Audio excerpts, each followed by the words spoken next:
Welcome student on my YouTube channel Basic Chemistry by S.K. Dubey.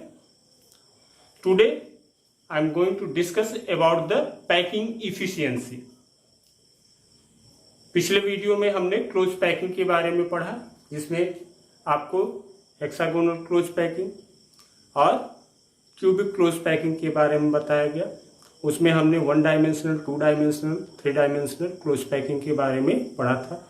किस प्रकार से spheres यानी कॉन्स्टिट्यूएंट पार्टिकल्स वो अरेंज होते हैं, ये हमने पिछले वीडियो में पढ़ा था। अगर अभी तक आपने वीडियो नहीं देखा है तो चैनल को सब्सक्राइब कीजिए और उस वीडियो को आप लोग देखिए, जिससे आपको ये पैकिंग इफिशियंसी समझ में आ सके। ये आज इस वीडियो में जो पैकिंग इफिशियंसी हम पढ़ने जा रहे हैं, ये बहुत ही इम्पॉर्टेंट टॉपिक है। इसलिए मैं आप सभी से रिक्वेस्ट करूंगा कि कृपया करके वीडियो को स्किप करके आप लोग ना देखिए, शुरू से लेकर के लास्ट तक पूरा वीडियो आप देखिए, ताकि जो भी कंटेंट मैं दे रहा हूं वो आपको समझ में आ सके। तो चलिए स्टार्ट करते हैं। आज हम पढ़ेंगे packing efficiency. Packing efficiency, packing efficiency को हिंदी में कहा जाता है संकुलन क्षमता। क्या कहते हैं? संकुलन क्षमता कहते हैं। ठीक है, अब संकुलन क्षमता का तात्पर्य क्या है? ठीक है, ये जानने के लिए हम आपको बता दें कि पैकिंग इफिशियंसी, इसको हम प्रदर्शित करते हैं पीई से। तो PE means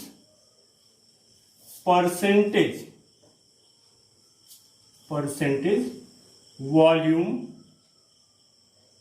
occupied by spheres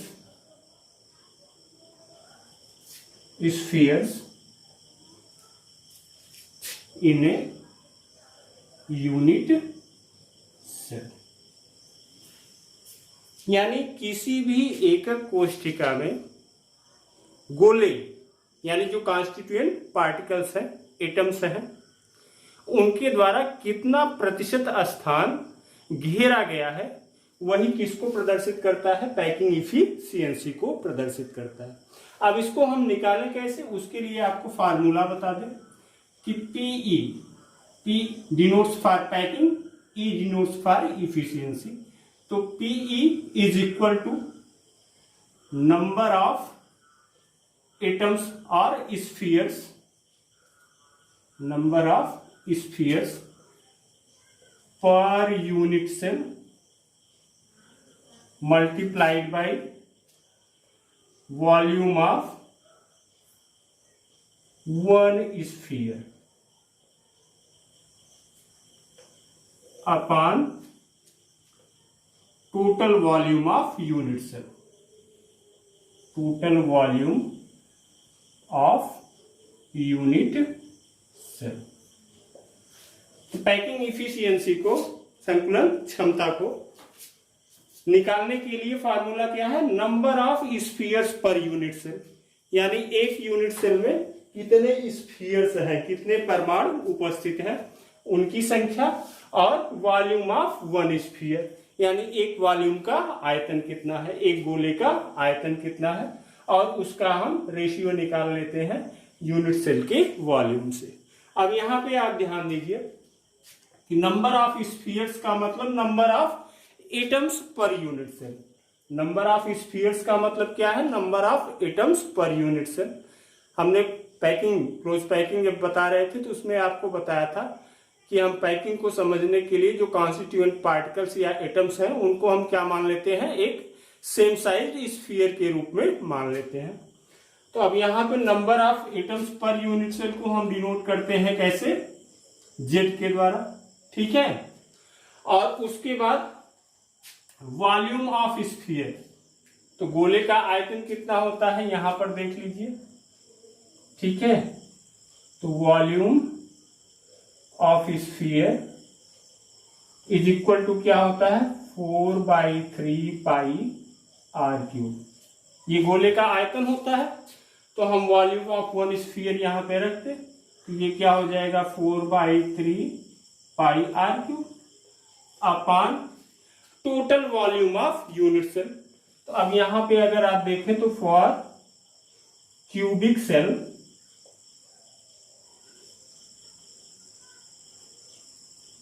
volume is equal to a cube, a is equal to edge length.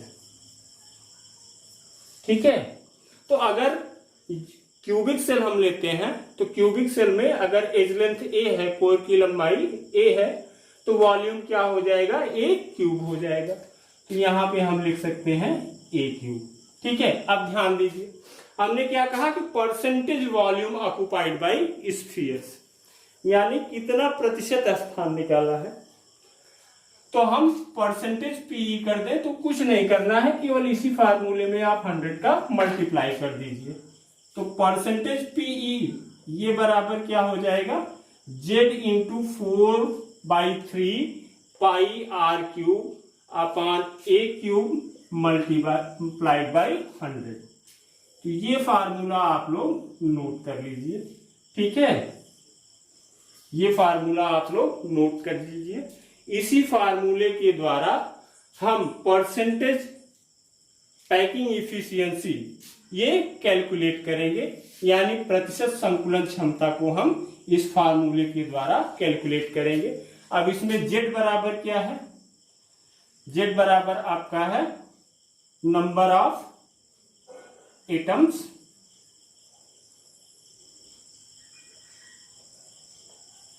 पर यूनिट सेल, ये जेड बराबर है।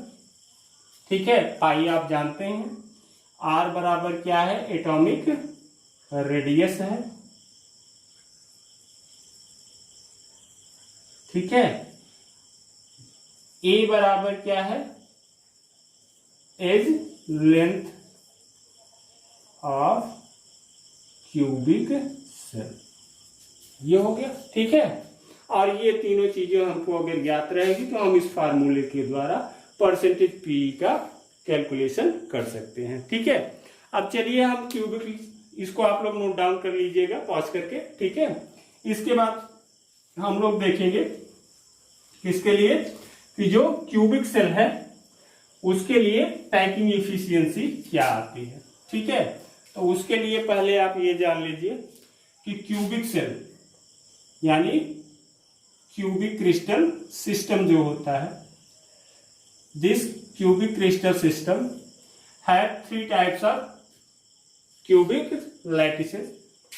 उसमें एक होता है सिंपल क्यूबिक लैटिस, ये होता है। दूसरा होता है बॉडी सेंटर्ड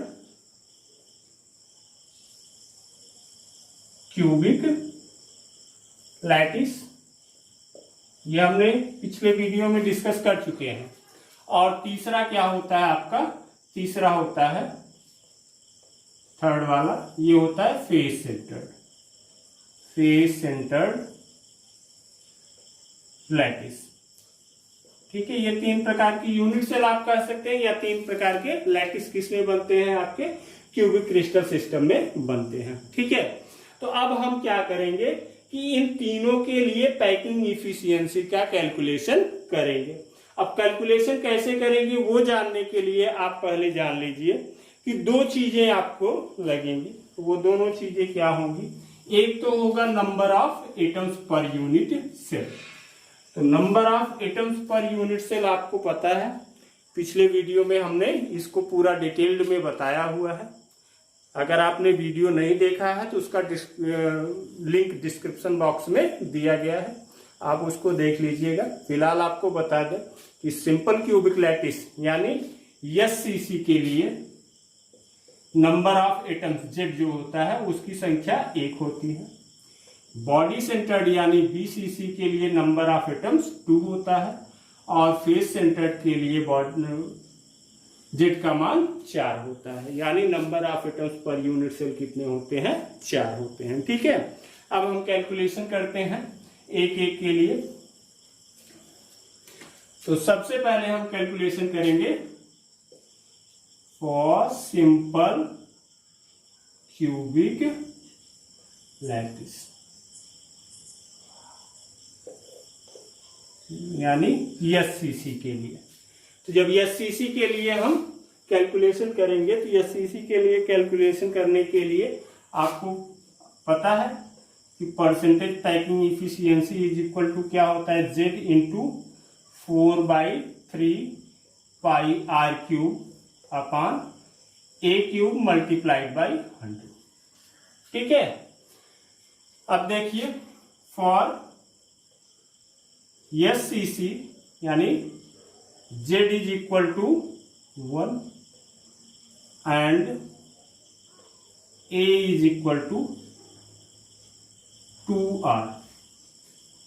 ठीक है, यही होता है। तो अब हम क्या करेंगे, इसी को यहां पर रख देंगे। तो परसेंटेज पीई बराबर क्या हो जाएगा, पीई यानी packing efficiency is equal to Z1 multiplied by 4/3 pi are cube upon A cube के स्थान पर हम 2r रख सकते हैं। ठीक है, तो 2r क्यूब मल्टीप्लाइड बाई 100 ये होगा। अब इसके बाद हम देख लेते हैं ये क्या हो जाएगा कि 4 पाई आर, या मल्टीप्लाई करके लिखें ज्यादा बेहतर होगा, 4 into pi into R cube upon 3 into 8 into R cube multiplied by 100 ये हो जाएगा। यहां पे कैलकुलेशन कर लेते हैं। अब यहां पे देखिए कि क्या कैंसिल हो सकता है। ठीक है, तो ये कैंसिल हो जाएगा, तो यहाँ पे 2 आ जाएगा। आर क्यूब है, आर क्यूब से कैंसिल हो जाएगा। तो अब बच क्या रहा है, पाई बाई 3 2 जा 6, पाई बाई 6 इंटू 100, यानी परसेंटेज पी क्या आ जाएगा आपका, इस तरीके से लिख सकते हैं कि percentage PE is equal to pi by 6 into 100। एक तो ये हो गया। ठीक है, अब इसके बाद अगर इसको आप और सरल करना चाहें तो आप आसानी से सरल कर सकते हैं। ठीक है, तो सरल कैसे करेंगे वो देख लीजिए। आप पाई का मान रख दीजिए। तो पाई का जब मान रखेंगे तो ये क्या हो जाएगा आपका 22 इंटू 100 अपान 6 इंटू 7। इसको अगर कैंसिल करें तो ये 11 हो जाएगा और ये हो जाएगा आपका 3। तो ये क्या हो जाएगा 1100 बाई 21। ठीक है, और इसको जब आप सॉल्व करेंगे तो ये आता है 52.3% के आसपास। ठीक है, तो परसेंट पी यानी packing efficiency for simple cubic lattice कितना आया 52.3% आया। ठीक है, एक बार फिर से देख लें कि पैकिंग इफिशियंसी इसको कैलकुलेट करने के लिए जो फार्मूला हमने अभी आपको बताया वो फार्मूला है Z into 4/3 pi are cube upon A cube multiplied by 100। ठीक है, अब अगर सिंपल क्यूबिक लैटिस है यानी सिंपल क्यूबिक यूनिट सेल है तो उसके लिए Z का मान 1 होगा और एज लेंथ जो होती है वो एटॉमिक रेडियस की 2 गुनी होती है। ये रिलेशन भी आपको बताया गया है पिछले वीडियोज में। तो हम इनके मान रख देंगे। जब मान रखेंगे तो क्या हो जाएगा 1 into 4/3 pi are cube upon 2r cube. ठीक है, इंटू 100। इसके बाद ये जब हम सॉल्व करेंगे तो सॉल्व करने के बाद हमें परसेंट पी क्या मिल जाएगा पाई बाई 6 इंटू 100। ठीक है, अब अगर पाई का हम इसमें वैल्यू रख देते हैं 22/7 तो हमको ये 52.3% पैकिंग इफिशियंसी प्राप्त हो जाएगी। किसके लिए, सिंपल क्यूबिक लैटिस के लिए। ठीक है, अब इसको आप लोग नोट डाउन कर लीजिए। इसके बाद चलते हैं अगले यूनिट सेल के लिए। ठीक है, तो दूसरे प्रकार का कौन सा है आपका बॉडी सेंटर्ड है। ठीक है, तो बॉडी सेंटर्ड यूनिट सेल यानी बीसीसी के लिए। ठीक है, तो for body centred unit cell या क्यूबिक लैटिस कर लीजिए, क्यूबिक लैटिस यानी बीसीसी। अब फार्मूला वही होगा कि percentage PE packing efficiency is equal to Z into 4/3 pi are cube upon A cube multiplied by 100। ठीक है, अब देखिए for BCC Z is equal to 2, यानी per unit cell number of atoms कितने होते हैं? 2 होते हैं। और उसके बाद ए इज इक्वल टू, ये क्या हो जाएगा? अब ध्यान दीजिए, हमने जो रिलेशन बताया था r is equal to √3a/4, यही बताया था। तो ये क्या हो जाएगा? a is equal to 4r/√3। तो इससे हम a का मान निकालेंगे। ठीक है, अब हम क्या करें कि a और z का मान इसमें रख दें। तो अब यहां से आप देख लें। ठीक है, तो परसेंट पीई बराबर क्या हो जाएगा? पैकिंग इफिशियंसी बराबर ये आपका हो जाएगा जेड के की वैल्यू कितना है? 2 है। तो 2 into 4/3 pi are cube upon a की वैल्यू क्या है? 4r/√3। ये क्या हो जाएगा? 4r/√3 मल्टी क्यूब हो जाएगा मल्टीप्लाइड बाई 100। इसको फिर सॉल्व करें तो ये क्या हो जाएगा? 8 into pi into R cube upon, इसका जब क्यूब करेंगे तो ये हो जाएगा 64 इंटू आर क्यूब। ठीक है, और यहां पे पहले 3 है तो 3 मल्टीप्लाइड होगा ही। ठीक है, ये इक्वल टू ये हो गया, इसके पूरे को मल्टीप्लाई 100 होगा और इसके अपान क्या हो जाएगा? 3√3। ठीक है, अब ये क्या हो गया? ऊपर चला जाएगा तो ये इक्वल टू क्या हो जाएगा? 8 into pi into R cube into 3 into √3 by 3 into 64 into R cube पूरे के मल्टीप्लाइड 100। अब देखिए 3 क्या होगा? 3 से कैंसिल हो गया। ठीक है, 8 8 जा 64 और आर क्यूब से कैंसिल हो गया। इतना हो गया। अब बच क्या रहा है वो देखें, तो यहां देख लीजिए। ठीक है, तो बच क्या रहा है? पाई, तो पाई बचा। उसके बाद क्या बचा? 8, तो पाई बाई 8, और क्या बचा है? इंटू √3 बचा है। ठीक है, और पूरे मल्टीप्लाइड बाई 100। तो ये आपको एक फार्मूला प्राप्त हुआ। ठीक है, क्या? परसेंट पीई, ये फार्मूला आपको मिला है। ठीक है, अब अगर इसको आप और सरल करना चाहें तो और सरल कर सकते हैं। तो और सरल करेंगे तो कैसे करेंगे वो आप देख लीजिए कि पाई के स्थान पर हम रख सकते हैं 22/7। ठीक है, मल्टीप्लाइड बाई √3/8 और पूरे को मल्टीप्लाइड बाई 100। इसको अगर हम डिवाइड करें 2 से तो ये 11 हो जाएगा। ठीक है, तो अब क्या हो जाएगा? 11 इंटू 1.732 इंटू 100/28।